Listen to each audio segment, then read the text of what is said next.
സുഹൃത്തുക്കളെ, നമ്മളിപ്പോൾ സഞ്ചരിച്ചുകൊണ്ടിരിക്കുന്നത് മേപ്പാടി, അട്ടമല, ചൂരൽമല എന്നീ ഇങ്ങനെയൊക്കെ പേരുള്ള ഒരു സ്ഥലത്തേക്കാണ് പോയിക്കൊണ്ടിരിക്കുന്നത്. അപ്പം നമ്മളുടെ ബോച്ചോൻ്റെ 1000 ഏക്കർ തേയിലത്തോട്ടവും കഴിഞ്ഞ് അതിനുശേഷം വരുന്ന നമ്മളുടെ 900 കണ്ടിയിലേക്കുള്ള ജീപ്പ് പാർക്കിംഗ് ഒക്കെ ഉള്ള ആ സ്ഥലവും കഴിഞ്ഞിട്ട് നമ്മൾ നേരെ അട്ടമല ഭാഗത്തേക്ക് തന്നെ പോയിക്കൊണ്ടിരിക്കുകയാണ്. അപ്പം എന്താണ് ടൂറിസ്റ്റ് കാര്യങ്ങൾ, ടൂറിസ്റ്റുകൾക്ക് വരാൻ പറ്റിയ എന്തെങ്കിലും സംഭവങ്ങളുണ്ടോ എന്നൊക്കെ അന്വേഷിച്ചുകൊണ്ട് പോവുകയാണ്. അപ്പോൾ അതിമനോഹരമായ ഒരു റൈഡാട്ടോ. സൂപ്പറായിട്ടുള്ള തേയിലത്തോട്ടങ്ങളാണ്. യാത്ര വളരെ സുഖമാണ്. റോഡ് വളരെ തിരക്ക് കുറവാണ്. എപ്പോഴെങ്കിലൊക്കെ ഒരു ടൂറിസ്റ്റ് വണ്ടി വന്നാലായി. എന്തായാലും 900 കണ്ടി വരെയൊക്കെ നല്ല തിരക്കാണ് റോഡിൽ. ഈ ഭാഗത്ത് റോഡ് കുറച്ച് കേടൊക്കെ ഉണ്ട്. അപ്പോൾ നമ്മളിങ്ങനെ പോയിക്കൊണ്ടിരിക്കുകയാണ്. പണി നടക്കുന്നുണ്ട് റോഡിൽ. എന്താണ് കാഴ്ചകൾ എന്നൊക്കെ അറിയാൻ വേണ്ടിയിട്ട് നമ്മളിങ്ങനെ സഞ്ചരിച്ചുകൊണ്ടേയിരിക്കുകയാണ്. അപ്പോൾ നമ്മൾ അറിഞ്ഞൊരു കാര്യം എന്താ വെച്ചാൽ, അട്ടമല എത്തുന്നതിന് മുന്നേ വയനാട് ജില്ലയിലെ ഏറ്റവും നീളം കൂടിയ 2 വേ ആയിട്ടുള്ള സിപ്പ് ലൈൻ ഉണ്ടെന്ന് കേട്ടു. അപ്പോൾ അതൊന്ന് കാണാം, അതിലൊക്കെ ഒന്ന് കയറാന്നുള്ള പരിപാടിയിലാണ് നമ്മൾ പോകുന്നത്. ഇവിടെ ചെറിയതായിട്ട് റോഡ് പണിയൊക്കെ നടക്കുന്നുണ്ട്.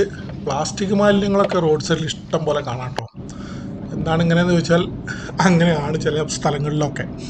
അപ്പം നമ്മളിങ്ങനെ സഞ്ചരിച്ചുകൊണ്ടിരിക്കുകയാണ്. ഏകദേശം രാവിലെയാണ് സമയം. നമുക്ക് നോക്കാം എന്തൊക്കെ കാണാനുള്ളതെന്ന്.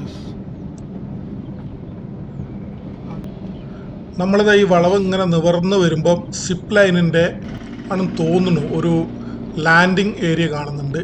ഇത് സിപ്പ് ലൈൻ അല്ല, ഇത് നമ്മളുടെ സ്കൈ സൈക്കിളിൻ്റെ ആണെന്ന് തോന്നുന്നുണ്ട്. എന്തായാലും ഈ ഭാഗത്താണ് ഇതിൻ്റെ പരിപാടികൾ. നല്ലൊരു വളവാണ്, മനോഹരമായ സ്ഥലം. റോഡ് കുറച്ച് മോശമാണ് ഈ ഭാഗത്ത്. അപ്പോൾ തേയിലത്തോട്ടത്തിൽ ഒരു പ്രൈവറ്റ് ടീം റെൻറ്റിന് എടുത്തിട്ടാണ് ഈ പരിപാടി നടത്തുന്നത് എന്നാണ് കേട്ടത്. അപ്പോൾ എന്തായാലും വയനാട് ജില്ലയിലെ ഏറ്റവും നീളം കൂടിയ സിപ്പ് ലൈൻ, അത് 2 വേ ആണ്. ഒരു ഭാഗത്ത് നിന്ന് പുറപ്പെട്ടിട്ട് മറ്റൊരു സ്ഥലത്ത് എത്തി അവിടെ നിന്ന് പിന്നെ തിരിച്ച് വേറെ സ്ഥലത്തേക്ക് വന്നിറങ്ങുന്ന ഒരു സംവിധാനം. അപ്പോൾ ഇവിടെ ചെറിയൊരു പാർക്കിംഗ് പ്ലേസ് പോലെ കാണുന്നുണ്ട്. നമ്മളിവിടെ വണ്ടി പാർക്ക് ചെയ്തിട്ട് പോയി നോക്കാം. അടിപൊളി പരിപാടിയാണെന്നാണ് കേട്ടത്. ഇഷ്ടംപോലെ ആളുകൾ വരുന്നുണ്ട്. ഒഴിവ് ദിവസങ്ങളിലൊന്നും ഒരു രക്ഷയില്ല എന്ന് പറയുന്നത് കേട്ടോ. നല്ല തിരക്കാന്ന് പറഞ്ഞു. നമ്മൾ വർക്കിംഗ് ഡേയിലാണ് പോകുന്നത്, അതുകൊണ്ട് തന്നെ അത്ര തിരക്കൊന്നും കാണുന്നില്ല. എന്നാലും ഇഷ്ടംപോലെ ആളുകളൊക്കെ ഇങ്ങനെ പോകുന്നുണ്ട്. സിപ്പ് ലൈനിലൂടെയും സ്കൈ സൈക്കിളിലൊക്കെ ഇങ്ങനെ പോകുന്നുണ്ട്. അവിടെ ഗെയിൻഡ് സ്വിങ് ഉണ്ട്. അപ്പോൾ അത് നമ്മളിങ്ങനെ കുറേ നേരമായി നോക്കുന്നു ആരെങ്കിലും കയറുന്നുണ്ടോയെന്ന്. എന്താ പ്രശ്നം എന്ന് വെച്ച് കഴിഞ്ഞാൽ, ഈ 3 സംഭവത്തിലും കയറാൻ എനിക്ക് പേടിയാണ്. അപ്പോൾ സിപ്പ് ലൈനിൻ്റെ ഒന്ന് ട്രൈ ചെയ്ത് നോക്കണം എന്ന് ആഗ്രഹം ഉണ്ടായിരുന്നു. പക്ഷെ എന്താ പ്രശ്നം എന്ന് വെച്ച് കഴിഞ്ഞാൽ, ഒരു ഭാഗത്ത് കുറച്ച് കോണി കയറണം, എന്നിട്ട് അടുത്ത സിപ്പ് ലൈനിലേക്ക് ഇങ്ങനെ പോകണം. അവിടെ ലാൻഡിങ് പ്ലേസിൽ വേറെ ഒരു നല്ല ഹൈറ്റിൽ ഇതേപോലെ ഒരു സ്ട്രക്ചർ ഉണ്ട്. അതിൻ്റെ മുകളിൽ കയറിയിട്ട് അതിൻ്റെ മുകളിലേക്ക് നടന്ന് കയറണം. അത് ഭയങ്കര റിസ്ക് ആയിട്ട് തോന്നിയ കാരണം കൊണ്ട്, സ്റ്റെപ്പൊക്കെ അത്രയും കയറാൻ താല്പര്യമില്ലാത്ത കാരണം കൊണ്ട് നമ്മൾ ആ പരിപാടി ഉപേക്ഷിച്ചു. പിന്നെ ഉള്ളത് ഇവിടുന്ന് നമ്മളുടെ സ്കൈ സൈക്കിളാണ്. അപ്പോൾ സ്കൈ സൈക്കിൾ എന്ന് പറഞ്ഞാൽ നമ്മളതിൽ കയറിയിരിക്കണം. അപ്പോൾ എനിക്കൊരു 95 കിലോനൊക്കെ ഉള്ളത് കൊണ്ട് ആ സൈക്കിൾ പൊളിഞ്ഞു പോകുന്നൊരു പേടി, അത് കാരണം നമ്മൾ അതും ഉപേക്ഷിച്ചു. പിന്നെ 3 പേരുണ്ടെങ്കിൽ ഗെയിൻഡ് സിംഗിൽ ആളെ കയറ്റുള്ളൂ എന്ന് പറഞ്ഞു. അപ്പോൾ അത് കാരണം കൊണ്ട് ഞങ്ങൾ 2 പേരുണ്ടെന്നുള്ളൂ. അങ്ങനെ ആ പരിപാടി ഉപേക്ഷിച്ചു. ഞങ്ങളിതിങ്ങനെ ആളുകൾ കയറുന്നൊക്കെ ആസ്വദിച്ചുകൊണ്ട് ഈ ഭാഗത്തൊക്കെ ചുറ്റിക്കറങ്ങി ഇങ്ങനെ നടക്കുന്നുണ്ട്. അപ്പോൾ വരൂ, അതിൻ്റെ കൂടുതൽ വിശേഷങ്ങളിലേക്കും മനോഹരമായ കാഴ്ചകളിലേക്കും പോവാം. ഇപ്പം നമ്മൾ കണ്ടുകൊണ്ടിരിക്കുന്ന ഈ കാഴ്ചകളൊക്കെ റോഡിൽ നിന്ന് നമ്മൾ ഷൂട്ട് ചെയ്തതാണ്.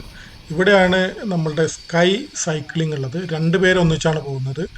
ഒരു ടവറിൽ നിന്ന് സ്റ്റാർട്ട് ചെയ്ത് അടുത്ത ടവറിലെത്തിയിട്ട് അവിടെ നിന്ന് പിന്നെ തിരിച്ച് അതേ സൈക്കിളിൽ തന്നെ പോകുന്നൊരു സംവിധാനമാണ് ഇവിടെ സെറ്റ് ചെയ്തിട്ടുള്ളത്. അപ്പോൾ നമ്മൾ ചവിട്ടുന്നതിനനുസരിച്ചാണ് ഇതിൻ്റെ വേഗം ഉണ്ടാവുക. അപ്പോൾ ഇതും അത്യാവശ്യം ഹൈറ്റിലൂടെയാണ് പോകുന്നത്. നല്ല സേഫ്റ്റി പ്രിക്കോഷൻസൊക്കെ ചെയ്തിട്ട് തന്നെയാണ് അവർ പോകുന്നത്. ഇത്രയും വലിയ ഹൈറ്റുള്ള ടവറിലാണ്. അപ്പോൾ ഈ ടവറിൽ ഒരാൾ നിൽക്കുന്നുണ്ടാവും, അവരുടെ സ്റ്റാഫ്. അവർ ആണ് ഈ സൈക്കിളൊക്കെ റീസെറ്റ് ചെയ്ത് തിരിച്ചു വിടുന്നത്. അപ്പോൾ ഇത്രയും ഹൈറ്റിലൂടെയാണ് പോയിക്കൊണ്ടിരിക്കുന്നത്. ഇതും എന്തായാലും നല്ലൊരു രസമായിരിക്കും കാണാനൊക്കെ, അനുഭവിക്കാനൊക്കെ. പക്ഷേ നമ്മൾ നേരത്തെ പറഞ്ഞ പോലെ ചെറിയൊരു പേടിയില്ലാരും കൊണ്ട് നമ്മളിതിൽ കയറിയിട്ടില്ല എന്ന് മാത്രം.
ഇപ്പോൾ നമ്മൾ സിപ്പ് ലൈനിലൂടെ പോകുന്ന ആളുകളെ ഒന്ന് കൂടുതൽ അടുത്ത് കാണാൻ വേണ്ടിയിട്ട് റോഡിൻ്റെ മറ്റൊരു ഭാഗത്തേക്ക് വന്നിട്ടുണ്ട്.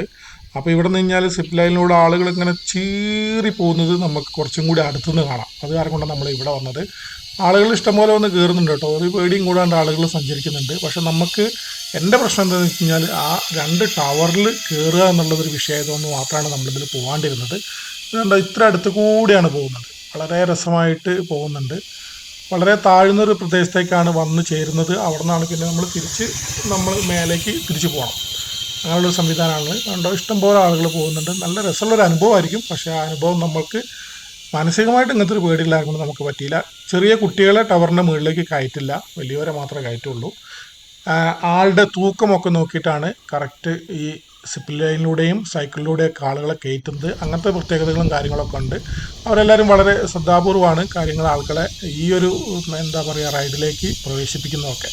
എന്തായാലും നന്നായിട്ടുണ്ട്. ഇന്നത്തെ ഒരു സംഭവം നമ്മൾ കയറിയില്ലെങ്കിൽ പോലും കണ്ട് ആസ്വദിച്ചു പോകുന്നു എന്നുള്ളതാണ് ഇന്നത്തെ ഒരു പ്രത്യേകത. അപ്പോൾ അടുത്ത വീഡിയോ ആയിട്ട് ഉടനെ വരാം. നന്ദി, നമസ്കാരം.